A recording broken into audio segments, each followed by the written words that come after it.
Pessoal, mais um ranking ladeira abaixo.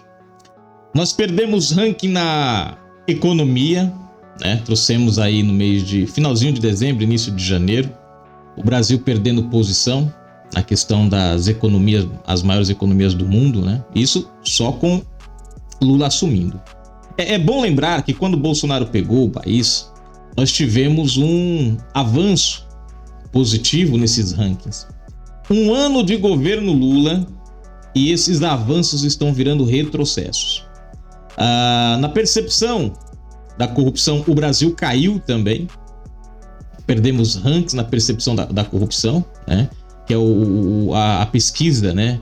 Que avalia, né? O combate à corrupção. Nós caímos no ranking do combate à corrupção.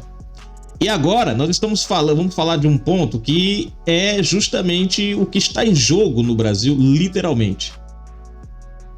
O Brasil cai na pontuação de democracias e já é visto como país de democracia imperfeito. Com Bolsonaro, a democracia era melhor. Bom, nós vamos prestar atenção, gente, nos números quando chegar no ponto do Brasil aqui. Para vocês entenderem a diferença que o governo Lula conseguiu jogar o país. Tem uma coisa que chama a atenção. Em 2021, o Brasil ocupava a 40ª, não tô lembrado agora, já vem na matéria, posição. Em 2022, com o avanço do judiciário, o avanço das ações autoritárias contra, né, o conservadorismo, a criação daqueles dispositivos, né, para punir fake news, com o próprio TSE se autoproclamando mais poderes e muitas outras coisas que a gente viu acontecendo no país, né, contas sendo... Nesse ano, o Brasil já teve uma queda da democracia. Nós já perdemos espaço na democracia. Observe bem que a queda da democracia, a perca do ranking na democracia, ela começa com 2 pontos que chamam a atenção. Primeiro, a ação do judiciário em 2022, que visou fechar o cerco contra o conservadorismo. A gente viu candidatos de direita sendo cerceados e candidatos de esquerda fazendo o que bem entendiam. Verdades foram consideradas mentiras e mentiras foram consideradas verdades. E em 2023 acentuou mais ainda quando o governo Lula assume o poder, e aí daí para frente a gente já sabe o que aconteceu. Vamos para a matéria. No governo Bolsonaro, nós nunca vimos Bolsonaro perseguindo ninguém. A Globo descia o cacete nele, ele mesmo dizia, falem bem ou falem mal. Ele teve nas mãos o projeto de lei de fake news para, de uma certa maneira, pelo menos era essa a ideia, criar um controle sobre os jornais, os meios de comunicações. E um cara que apanhava, que nem Bolsonaro apanhava dos meios de comunicações, poderia ter aprovado aquilo ali, ele rejeitou. Então você vê que você começa a perceber o porquê que o governo Bolsonaro foi considerado um governo mais democrático. Porque mesmo apanhando da imprensa, ele rejeitou projetos que limitavam a liberdade da imprensa. Enquanto Lula apoia e não só apoia, como se utiliza do benefício das decisões do Supremo em punir parlamentares em redes sociais. Apoia o PL das fake news, o PL da censura, né? E todo mundo que fala contra o governo acaba de uma hora ou outra entrando na lista negra, né? E você já sabe o que acontece. Vamos para a matéria? Se você não é inscrito no canal, se inscreve agora mesmo, ativa o sininho das notificações e marca aí a opção receber todos os vídeos. Na descrição tem chave Pix, uma forma de você colaborar com o nosso canal e ajudar o nosso trabalho. As nossas lives são todos os sábados, às 20 horas, 30 minutinhos. Aqui o seu comentário ganha voz. E no final da descrição tem um link para o nosso Twitter, onde você vai encontrar todas as matérias em primeira mão. Olha só, A Economist Intelligence Unite, nome difícil, gente, alertou sobre o declínio da democracia em todo o mundo. E olha só, não é só o Brasil, a gente viu um avanço da esquerda nos últimos tempos. O estudo publicado na quinta-feira, 15 de fevereiro de 2024, a divisão de investigação do The Economist Group afirmou que em 2023 o seu índice de democracia atingiu o nível mais baixo desde 2006, quando a análise começou. Segundo dados do ano passado, a pontuação média global foi de 5,23, uma queda de 0,06 pontos percentuais em relação a 2022, quando o índice era de 5,29. Então, em 2022 para 2023 houve uma queda no ranking da democracia. Continuando. O estudo afirmou que este resultado está de acordo com uma tendência geral de regressão e estagnação da democracia nos últimos anos. Cadê aqui? A análise observou que o declínio à pontuação média começou em 2016 e foi exacerbado pela redução das liberdades civis durante a pandemia da Covid-19. Mencionou também que as guerras e os conflitos prejudicaram ainda mais a democracia em todo o mundo no ano passado. A guerra na Ucrânia está a enfraquecer as suas já frágeis instituições democráticas, embora continue muito mais democrática que a Rússia, o país que a invadiu em 2022. A guerra civil no Sudão e o conflito Israel-Hamas ameaçam a segurança e democracia na região, afirmou. O Brasil, olha só aqui, presta atenção agora, hein? O Brasil ocupa a 51ª posição da lista, mesma posição de 2022.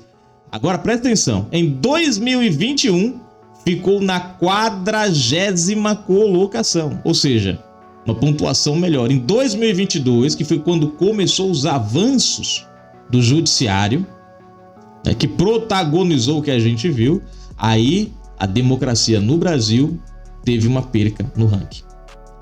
No passado, o país tinha uma pontuação global de 6,68 e é classificado como a democracia imperfeita.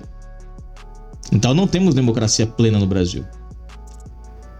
A Noruega continua a ser o país mais democrático do ranking. A nação ocupa o cargo há 14 anos e teve pontuação de 9,81 em 2023. Olha, é seguida pela Nova Zelândia, 9,61, Islândia, 9,45, Suécia, 9,39, Finlândia, 9,30 e Dinamarca, 9,28. Afeganistão, 0,26, Mianmar, 0,85 e Coreia do Norte, 1,08. Ocupam as últimas 3 posições. Só para vocês terem uma ideia básica aí, né? Bom, vamos entender como é que funciona isso? Metodologia e resultados. O chamado índice de democracia é compilado anualmente durante 18 anos. O seu objetivo é fornecer uma visão geral do estado da democracia em 167 países, incluindo 165 estados independentes e 2 territórios. O indicador é baseado em 5 categorias. Vamos lá? Primeira categoria: processo eleitoral e pluralismo. Eu acho que isso aqui reflete muito o Brasil, né? Funcionamento do governo. O que vocês acham do nosso governo democrático? Participação política. Cultura política. Cultura política do Brasil é da corrupção. Liberdades civis. Bom, quais? A pergunta é essa, né? Porque todo mundo é punido por qualquer coisa que não seja agradável a hoje a determinadas alas né? Cada categoria recebe uma pontuação numa escala de 0 a 10. Também é analisado os 5 fatores para atribuir uma pontuação global a cada país. Como resultado, as nações são classificadas em um dos 4 tipos de regimes.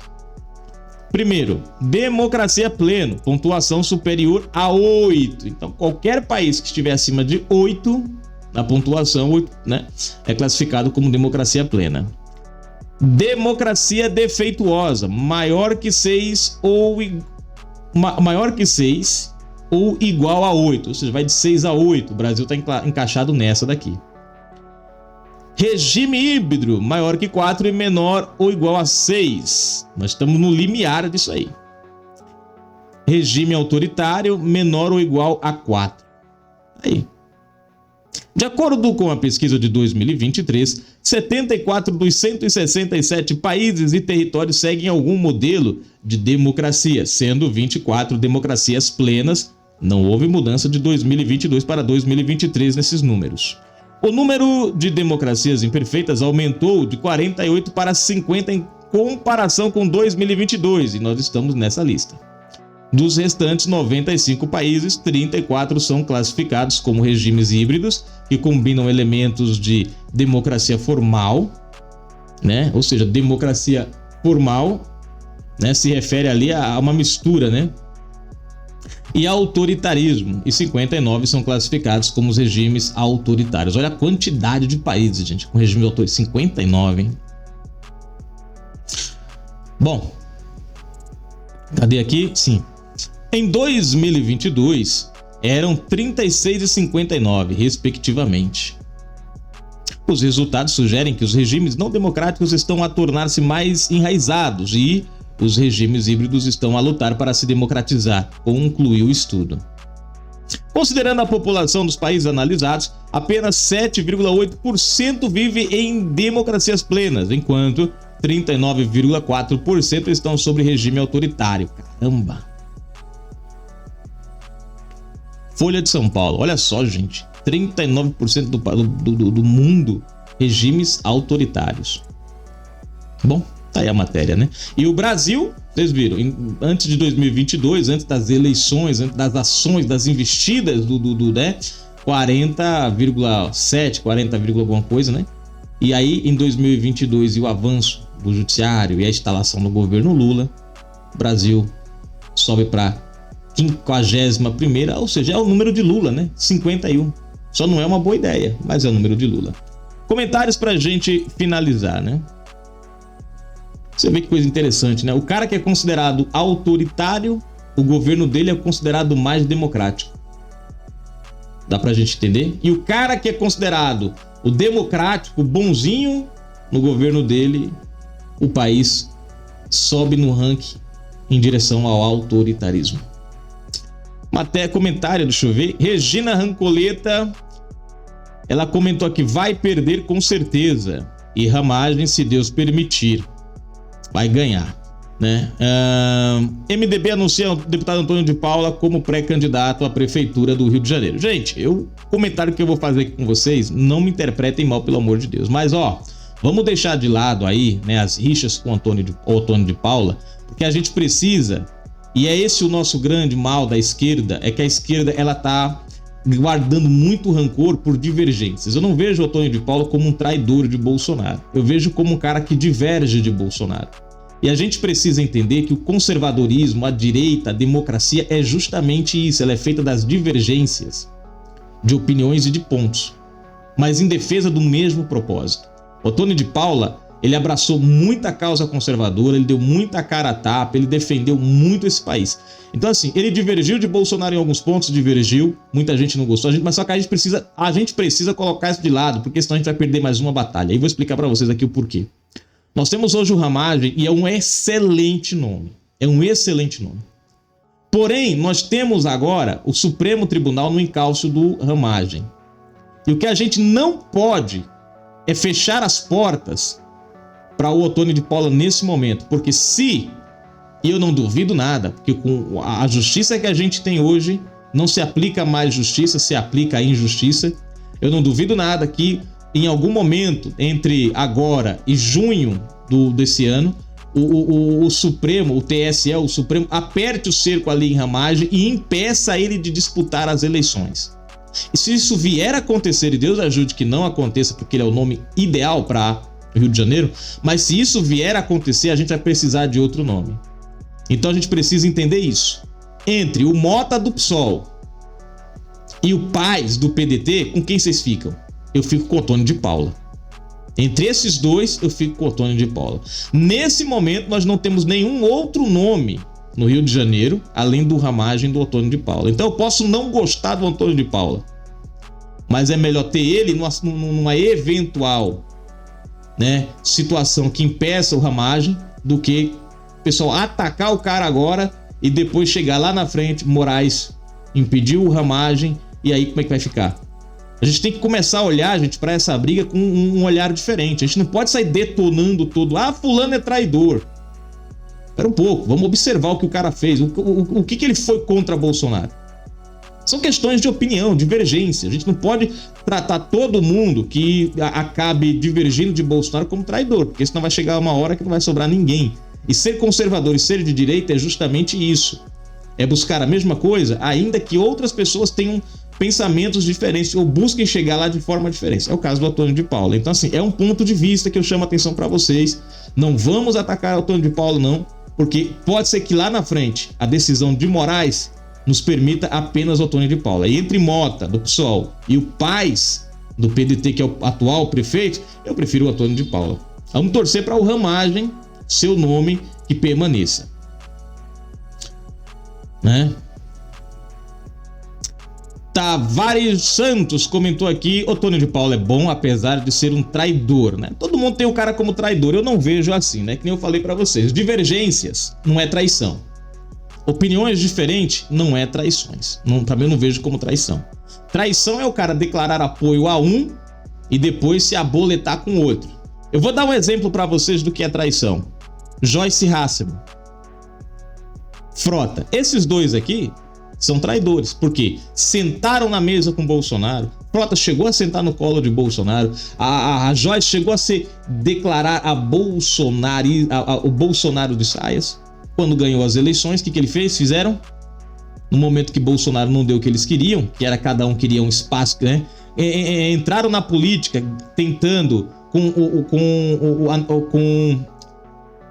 a ideia de combater a velha política, e quando ganharam, quiseram manter a velha política. Bolsonaro não deu o que eles queriam, da forma que eles queriam, e aí eles se voltaram. Nós vimos o Frota indo para o PSDB, partido que ele chamou de Covid de ladrão, inclusive até nas eleições agora, né, de 2022, e até no próprio governo Lula ele se aproximou, quase ganhou cargo, né, lá. A Joyce, assim que ela entrou naquele conflito com o Eduardo Bolsonaro, né, e ganhou lá a presidência do PSL e saiu ali né, rompeu com o Bolsonaro, ela se aliou logo. A primeira coisa que ela fez, sentar com o pessoal do PSOL. Vocês viram o vídeo, vocês viram a foto, batido, o Bolsonaro fez assim com a gente também, aquela coisa dele. Isso é traição. O Antônio de Paula, ele divergiu de Bolsonaro, mas ele continuou defendendo as mesmas pautas, o conservadorismo, a direita, ele não saiu disso. E é isso que a gente tem que prestar atenção, gente. E é aí que tá. Porque se o Ramagem não vier poder disputar a eleição no Rio de Janeiro, a gente precisa ter a porta aberta com o Antônio de Paula, né? MDB anuncia deputado Antônio de Paula como pré-candidato à prefeitura do Rio de Janeiro. Tá aí, gente. Marcado o comentário do nosso amigo. Virgínia Maria: Ottoni traiu Bolsonaro por 2 vezes, comentou ela aqui. MDB anuncia deputado Ottoni de Paula como pré-candidato à prefeitura do Rio de Janeiro. Mas é como eu acabei de falar agora. Qual foi a traição? Divergências? Ponto de vista diferente? Isso não é traição, né? Mas vamos lá, gente. Comentário finalizado aqui. Daqui a pouco a gente volta com mais informações. Mas é claro que cada um, né, tem o seu ponto de vista. Esse é a minha forma de ver, porque eu olho isso daqui, gente, como uma guerra. E nessa guerra, a gente precisa ter aliados, mesmo que esses aliados não sejam quem a gente queira. Fui!